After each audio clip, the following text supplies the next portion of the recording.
What's going on, guys? We're gonna make a cup of coffee with this Ninja coffee maker I just got.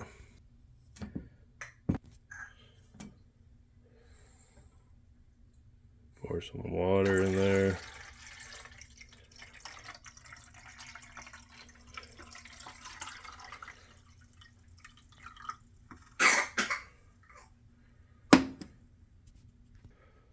So I've been liking my coffee more on the weak side. I've been putting in 4 scoops at a time.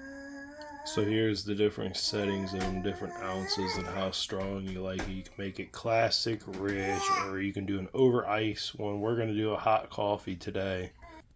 Then you got that little kickstand right there for shorter coffee mugs. Alright, so I'm gonna turn the dial.